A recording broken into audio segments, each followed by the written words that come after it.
All right. Well, look, today's a special one. We are doing a reverse interview. So Gary Radford will be interviewing me. And the context of this is had a lot of people reaching out wanting to know who is the host of the Rental Journal podcast. Who is Mark Simonsen? And we thought, what better way to get one of the marketing gurus in the industry to set this interview straight? So Gary, thank you for being the interviewer for me. Well, first obvious question is, my observation, and even speaking to you off camera historically, is that you seem to have a pretty sincere passion for this industry. And I know it's not just me saying this, but people are finding that the podcast itself is adding value to the broader industry. How did you get involved with rental? What made you interested? Yeah, so growing up in Sydney, Australia, all I was obsessed with was sport growing up. Didn't really care too much about studying or whatnot. And finishing school, it was, hey, going to study sports science or do something in that era. And I just needed a job. That's all I cared about. So I worked at Target and John R. Turk and various suppliers. And I wanted a job close to home. And this place was recruiting, which I had no idea what they did. Yeah. And I just applied. You apply 50 jobs on Seek and just applied for all the ones that are close to where I am. And the company was called Base Plan. Okay. And so little did I know that this company provided software for the equipment rental industry. When I turned up to the interview, I didn't even know that they did that. I literally turned up just saying, hey, I'm looking for a job. I want to be an account manager or an account executive, whatever my title was. And I didn't think I was going to get the job because I went there with no preparation at all. And there was these people applying that had actually account management experience. I came out of school. And so I got the job amazingly. And I treated the first 2 years of that as just another job. Yep. I didn't really care. The level of understanding that I had when they first started talking about plant hire, I thought they were talking about renting plants. But so I did that, and I didn't really care too much about the rental industry, as brutal as it sounds. Yep. All I cared about was getting paid my weekly check, coming home, and then studying to do something at university. And there was a moment where Andrew Ferry at the time said, stop studying and work full-time with Base Plan and plan your career. And I was like, why would I want a career? Like, I'm not saying this to him, but often why would I want a career in this software and rental? I don't care about rental. I don't care about any, brutally honest. That's all I thought about. I was like, I'm going to do stuff in sport, study sports science, maybe become a physio, whatever it might be. And he convinced me to stay on for an extra 6 months. And in that 6 months, I was given the Kennards hire account to look after. And this is my second screw up that I did. Small one to start with. I wore a suit to my first site visit with Kennards hire.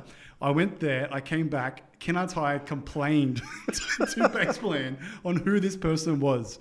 And so that was the second thing to say, all right, well, Kennards hire doesn't want me. Why should I stay in this job, this industry?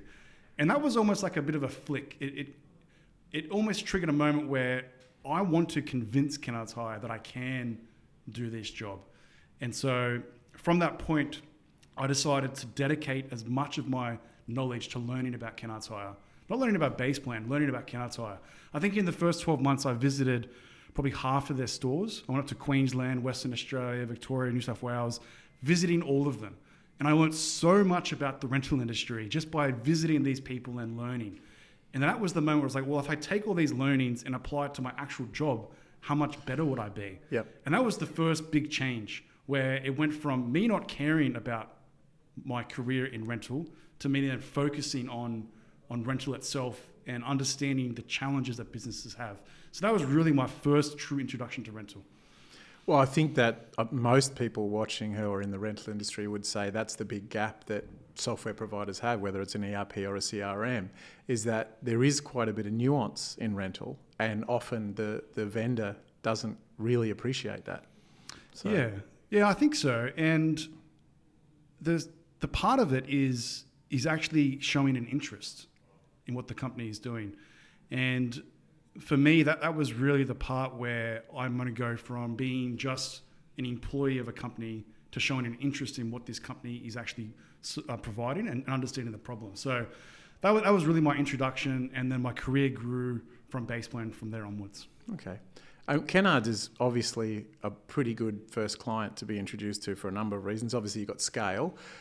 Secondly, it's a family-driven business with a pretty traditional culture. Did you learn as much from how they operate as you learned about the rental industry itself from dealing with Kennards? Oh, for sure. So the first thing that I realized when I was dealing with Kennards is that they're more than just an organization. They actually believe in their values and their culture. And so I was almost being mentored by the people on that side of the fence. I got invited to like have dinner with some of these people's families. Like it was really like getting brought into that organization, because the moment they realized that I cared about what they did, it made me realize that there's organizations out there that aren't just about profit, and they're about making a difference in the world. And that's what I really learned about Kennards when I first joined that as an account manager for their account. Okay, well, that's very interesting. And what about the rental industry itself? Did anything strike you as different or strange or unusual from other industries you've dealt with? Well, the first thing was that the industry was so big. That was the first thing that I realized. I was like, wait, there's actually a whole ecosystem. Like Kennards Hire is just a general rental operation with 180 locations. You've got all these specialist locations. And then what made me realize is that if I take my initiative of actually making a difference to learn about people and do that with other areas in generators or access or events or whatever it is, then I can learn all these different types of things. And that was like the biggest eye-opener, that you could go down to another business which is completely different to another sector within rental itself. And I just gained passion through learning about the industry in Australia and then eventually the US as well. What I found, obviously I've been in and around the rental industry since I was a teenager, and I've got to experience it as a customer and an employee and a business owner, and also obviously as a supplier. I've always found a lot of value in the perceptions from the outside in. So as a vendor to rental, what was your take? Like what did you pick up from an opportunity for an improvement point of view? What the industry does well? What was your perspective as an outsider? Yeah, so I think that the biggest thing that I saw was that depending on the size of the business was how much they were involved in optimizing their processes. So smaller businesses were just more about just getting the gear out and bringing it back as fast as possible. And as businesses got bigger, I realized that it's more about managing the right people within your organization. Because the classic example, everyone buys a JLG scissor lift. All the businesses have it, but then the way that they run their business makes them different in themselves. And so I realized that the businesses that trained their staff on how to actually operate as a culture and the standard within the group were completely different to the ones that just said, yeah, we've got a scissor lift and we can rent it out, and that's it. You just lost your opportunity for a Genie sponsorship, by the way. So really? Genie's a good product if anyone's interested. All of them. So you've been in and around the industry for quite some time. You would have seen a few changes. And once again, with your unique perspective as an outsider, insider, what would have been the big trends that you've seen change over time within rental?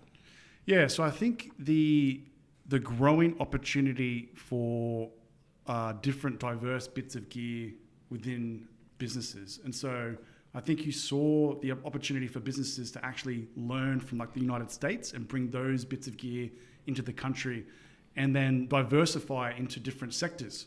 So not just being a general rental operation, but actually being able to have, if we use Kennards as an example, pump and power, lift and shift, the general rental, concrete care. So being able to diversify and then also change to more of like a hub setup rather than having locations everywhere, setting up hubs. So those are the two things that I think I've really seen change just even in my consulting period while working with BasePlane. Here's a question that I find is very useful for people in the rental industry if the vendor's prepared to answer honestly. What's the hardest thing about dealing with rental as a supplier, I guess? I think it's the hardest thing as a vendor. So I think the challenge most people face, so I'll use an example to explain my answer. Sure. Someone goes out and they spend $5 million on gear. They don't spend the time on the innovation and the technology side to help support the decisions they're making for that $5 million spend. Vendors come in to try and help those businesses, and they have a very small budget because they know the utilization in the back of their head. I think they know it off by heart, and they're growing. And I think once a business gets to that point, it's very hard to convince someone to change their mindset until the next generation or maybe someone comes in from another organization and said, oh, by the way, we can do things better. And so I think if there's people out there that run businesses like that, it is hard to change that mindset because they say, it's always worked the way it is now. Why do I need to do it the way you think is better? Sure. And you were in base plan for how long? So 12 years, and I did 11 years in Australia and then 1 year in the US. And that's really where in the US when the Rental Journal became a thing. That was my next question, actually. When did the principle of the Rental Journal as a podcast sort of start seeding in your mind, and what made you think it might be a good idea? Yeah, so there was two significant moments that I think changed my career. So the first one was I was an account manager for many, many years, dealing with Kennards and on-site and Coates and a various amount of people. And there was a moment in my career, and I think I've learned this, that when people tell me I can't do something, it almost like sets a fire under me. And someone told me that I would never be a salesperson. Yeah? It's a pretty low bar. Keep going. Yeah. So they told me that, and that was from the moment of like upselling products and stuff like that, and then selling to new business.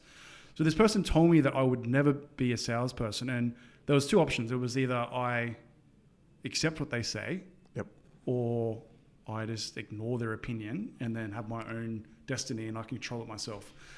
And so I went through the latter, and then I focused my complete focus on learning about the biggest challenges that businesses face and how to solve them through software, and to sell in the reverse, not going in there and selling features and, hey, Baseplan's going to solve this problem and whatnot.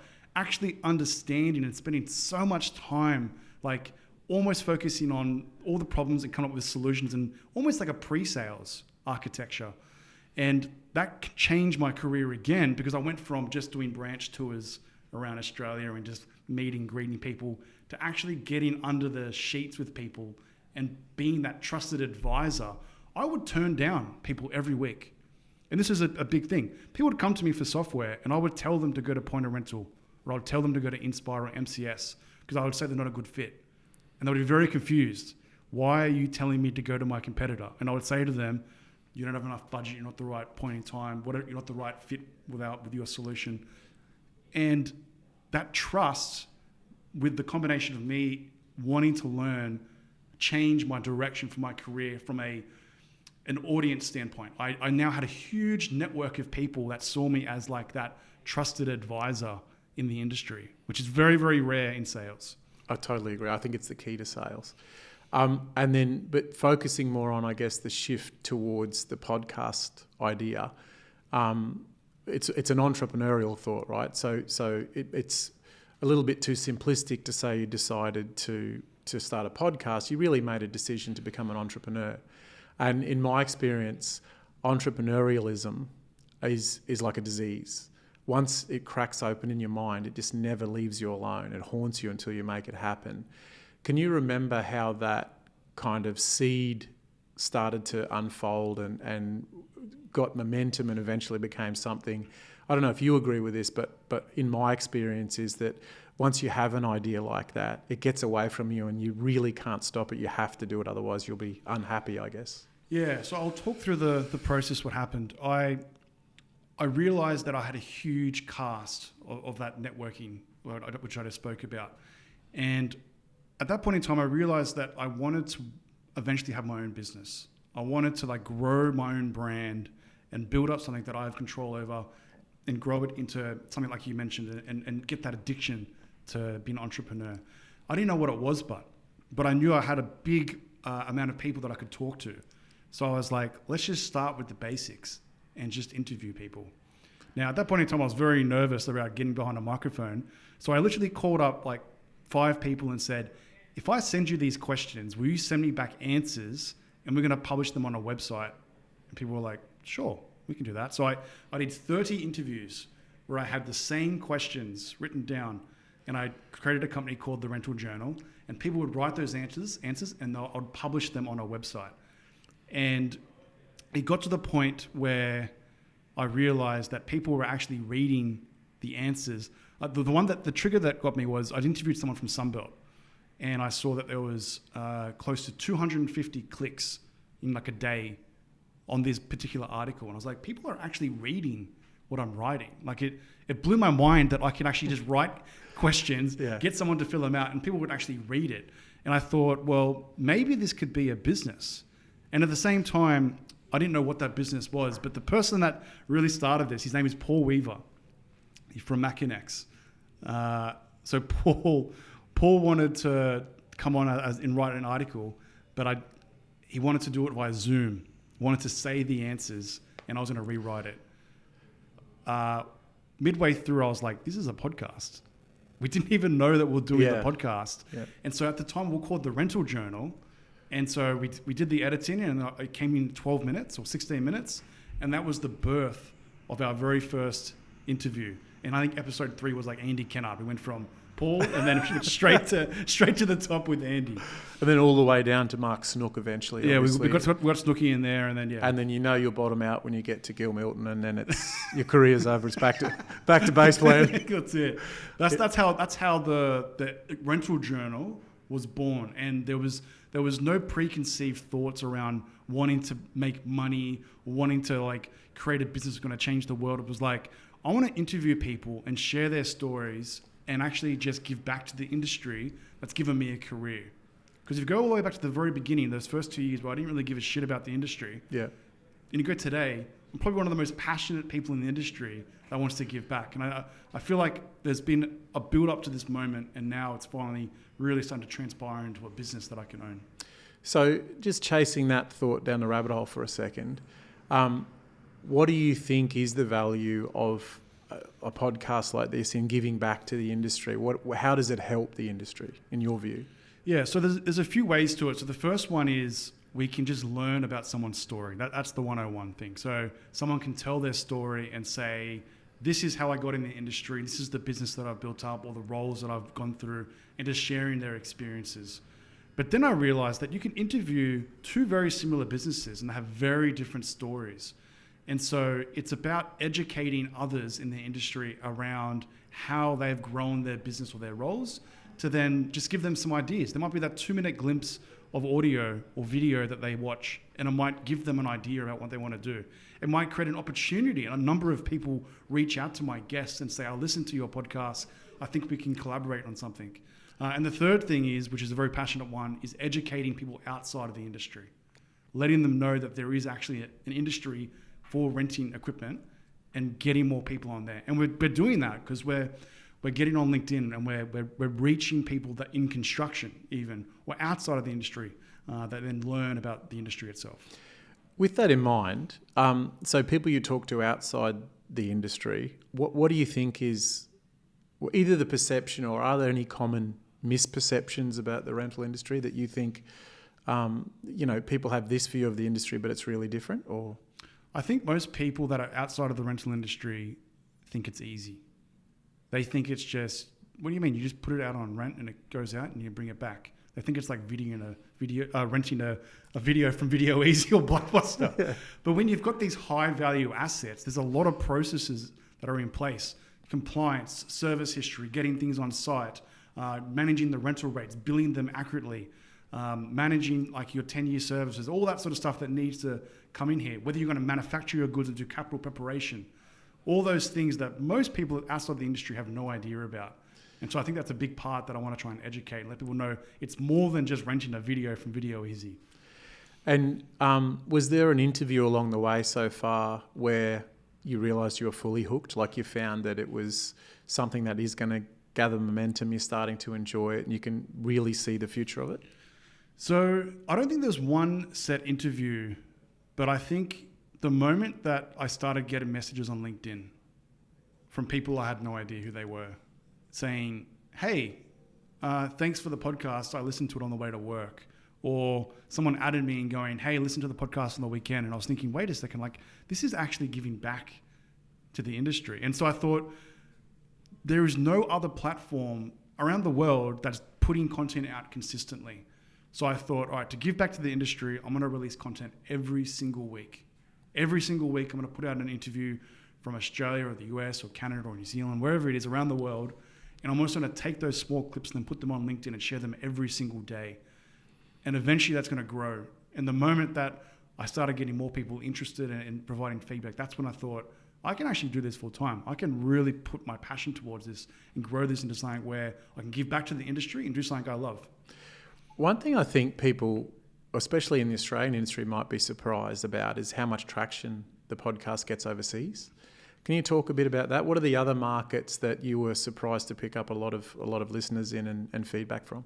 Yeah, so the countries that listen to the podcast, which is quite amazing, is Australia, New Zealand, the US, Canada, the UK, Namibia in Africa. There's a big Komatsu dealer over there that listen to a lot of it. Wow. Saudi Arabia, Costa Rica, Mexico, France, and all those countries that I just said, the podcast has been on Apple Podcast charts at one point in time. Wow. So there's enough people listening to it in those areas. We're consistently on the charts in Australia and Canada, in New Zealand.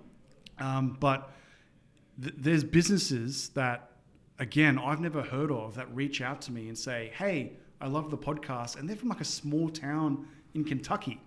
And so they don't see me as an Australian. They see me as like this international podcast that's giving back, which is something I really want to focus on. I want to make sure that people realize that this isn't just something for Sydney or Queensland or Australia. This is for the world for rental. And with I think something you probably have picked up without realising it is you've got a fairly unique view of the industry internationally. And obviously, even with your base plan background, working with different rental companies in Australia, we always talk about how businesses are different and competitive dynamics, et cetera, What would you say, or are there any traits or qualities that all people in rental tend to have? Is there a common theme that ties you together across organisations, across borders, across geographies?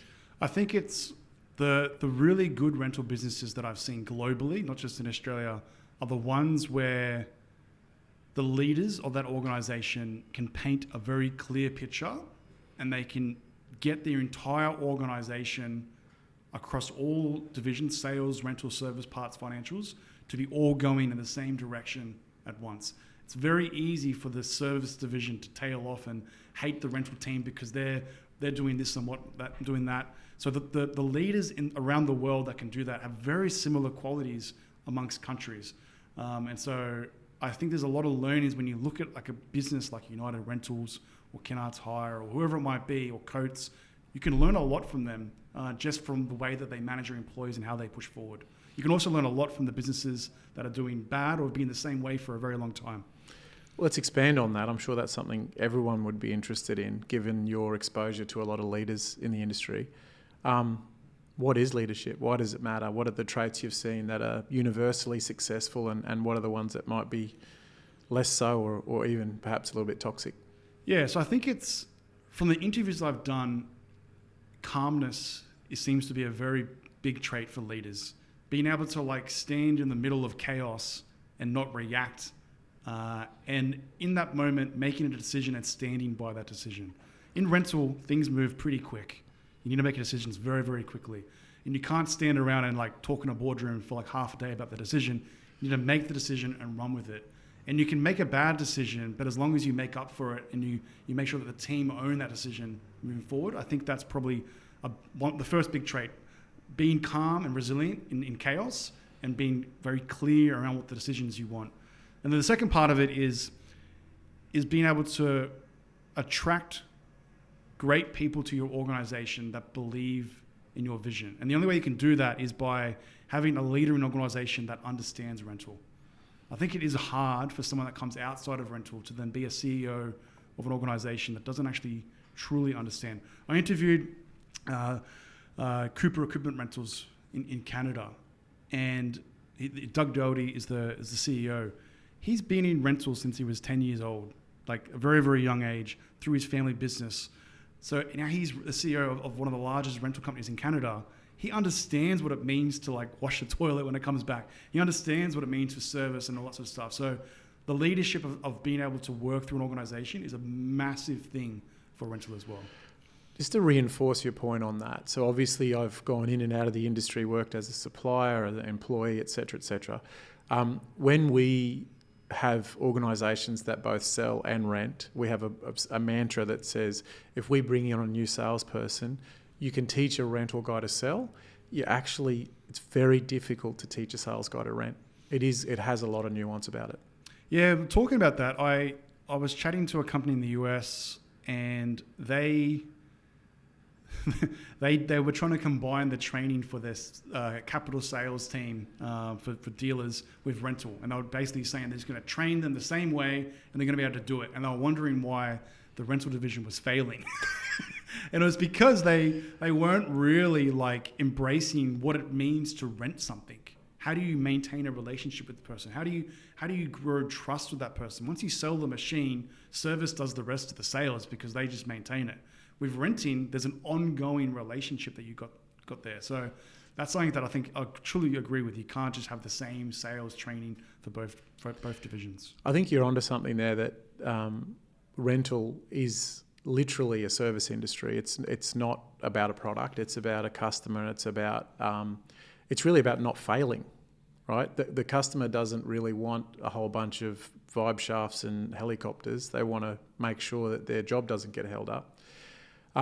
Given your exposure to the industry and particularly your software background, what do you think will be the next evolution for the rental industry? Do you think it will go down the aggregation path? Do you think it'll go down the big data path? What do you think is the future? Yeah, so I think you should take the trends of the really big companies and what they're doing. I think United Rentals is really far ahead when it comes to like some of the innovations that they're doing. So a classic example of around thinking outside the box is a lot of companies are scared to tell their end customer what the true utilization is of that asset. Is it running 90% or is it running 10%? If it's running 10%, maybe you shouldn't be renting it. Bring it back. We'll give you a smaller machine, whatever the scenario is.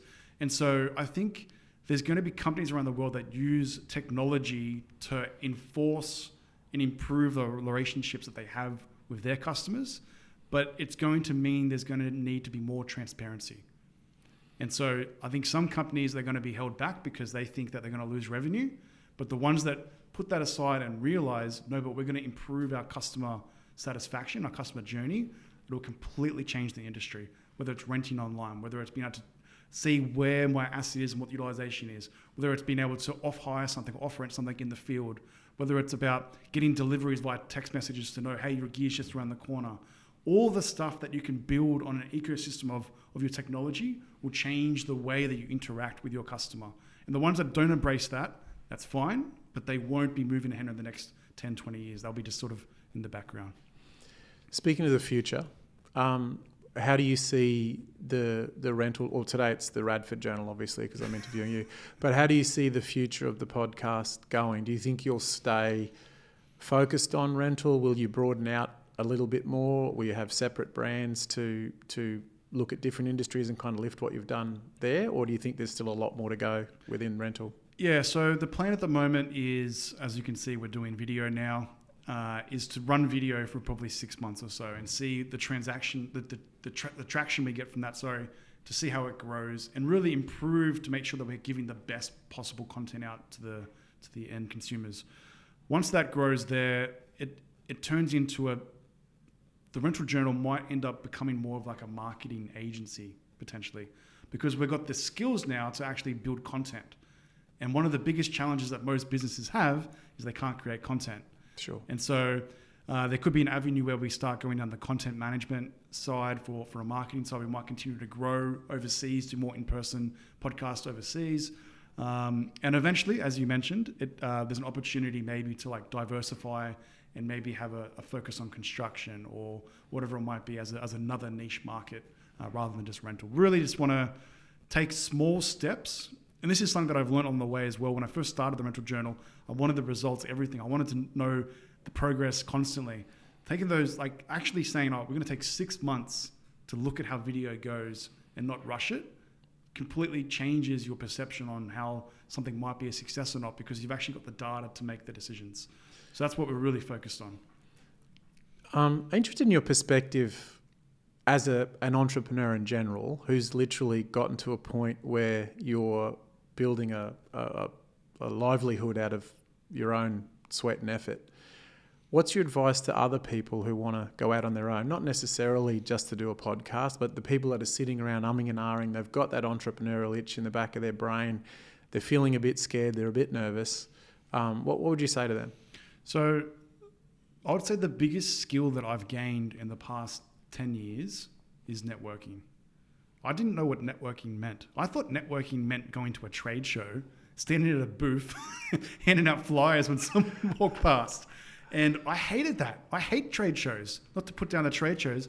I like at heart, I'm an introvert. I don't like lots of people around me and that sort of thing. So I always am like pretty awkward at trade shows, just being honest. Like I don't like that environment. And so whenever I used to hear the word networking, I thought, oh, geez, now I have to go to another trade show and, and do this awkward thing. We walk around and shake hands and like just say we're going to do something and sort of just never see that person ever again.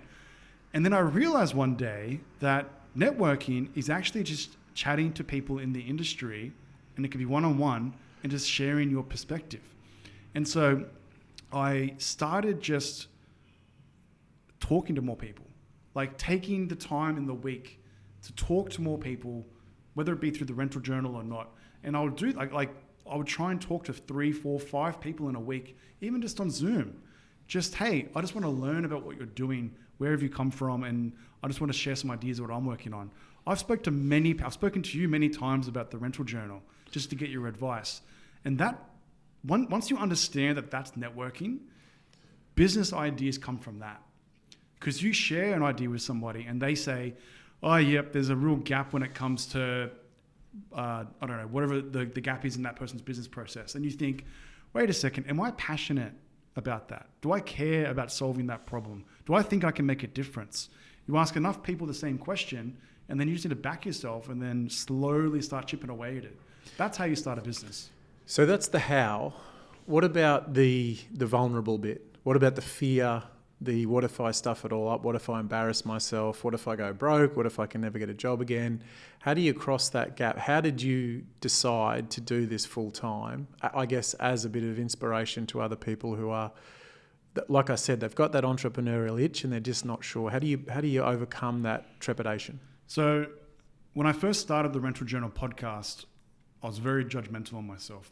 It was very hard. And this is quite embarrassing, but it's quite funny now I can say it. So the first 10 episodes, I would re-record my audio. I would edit it and I would post in the editing, speak into the microphone and say what I already said, but just again, to make it sound better. Because I thought it wasn't good enough. Now, if you take that same approach to everything you do, you're going to be held back. You can't actually achieve anything because you're constantly critiquing yourself. And so part of it is, as I said before with a leader, making a decision and not worrying too much about the quality to a certain extent. It needs to just be good enough to start off with. And then you can grow and get better and you can employ people to then do what you're doing there to make it even better. Then you can grow it even more to then where you have more time on your hands and you can think more strategically. I constantly am thinking about how I can innovate and make it better and not focusing too much on why it's going to fail. If I'm constantly thinking it's going to fail or I think the content isn't very good, of course it's going to fail. If you're starting a business and you're constantly thinking that you're going to fail and it's not good enough, of course you're going to struggle. So I think the first thing is you got to get out of your own head. Get out of your own head, and the best way you can do that is by doing something and getting feedback and actually people saying, oh, what you're doing is good. Getting reinforcement, I think, and just believing more in yourself. And I guess with that in mind, what would you say is the biggest thing you've learned about yourself since you started doing this? That's a good one. Learned about myself. So a skill that I didn't realize that I had until I started the podcast is being able to actually listen to what someone is saying. And I've actually done a lot of studies on this as well. I feel like when you're nervous and you're talking to somebody, you pretty much just want to get out of that conversation as fast as possible. Like you almost like want to script your answers and just stop talking. And I think a lot of people struggle with just having real conversations. And something that I realized is because I like the rental industry and I enjoy when someone tells me their story, I genuinely listen to what they say. And I mentally make a note there and I want to talk about it more. And so taking those things into like other parts of your life means that you can actually have more impactful conversations with anyone. Not just a podcast. You can literally be at the grocery store, you can be with your wife, your kids, whatever it is. And so just the ability to think more strategically around a conversation and not be nervous around the engagement and wanting to get out as soon as possible. I think most people are pretty bad at conversations. I agree. I think it takes a lot of practice. Look, as you said, I have had many discussions with you about this in general, and I think you're right that you are an interesting character in this field because you are naturally an introvert. I think that's part of the appeal. I think people can feel that you're sincere. I can say categorically, talking to you not on a podcast, that I think you have a sincere desire to make the industry better. And the flip side of that is sometimes that pathological humility can hold you back from some of the opportunities you go for. So it's that introvert's dilemma. So I guess in front of everyone now, what are you most proud of about this? So I think the thing that I'm most proud of is when I first started the rental journal, I didn't tell many people about it. I just interviewed the people and I put it online. As soon as I started doing the podcast, it was on Spotify. I couldn't hide it. Like it was out in the public. People know it's there. And I would probably say most people would criticize me and say, why are you doing this? Like you're wasting your time. You're not making money from this. Like why would you spend like a copious amount? Because at the beginning I was spending a lot of time. I'm working 40 hours a week at Base Plan and I was probably spending 25, 30 hours a week on this. A lot of time was going into it. And people were saying, you're putting content out every single week for what? The rental industry is a small market. You're going to run out of people to interview. People don't care about the content. You're just sharing someone's story. All these things were constantly getting put to me. Every now and then there'll be a positive person that will come along and go, thank you for what you're doing. Get linked, and those little LinkedIn messages would like spark the confidence again. Go, shit, you know what? Maybe I should keep doing it. And I would talk to my wife about it, and she would just say to me like, who cares what anyone thinks? Like, if you're enjoying doing it, just keep growing it. And the fact that it is now at the point where it's generating enough revenue to give me a full-time job is something that I'm most proud of. The fact that I can ignore all the people that were putting me down and saying, what's the point? I'm talking people that I'm pretty close with as well, to now where it's, I can employ people, I can be my own business, and I control my own destiny. And I think that's something that I'm very, very proud of. Well, I think I speak for everyone who listens to the podcast regularly and now gets to see the video. And I do think you're adding genuine value to the industry. I know a lot of other people talk about that with me as well, and I'd like you to keep doing what you're doing. And with that in mind, I'd like to thank you for joining me on the Radford Journal today. The Radford Journal. And keep doing what you're doing. Awesome.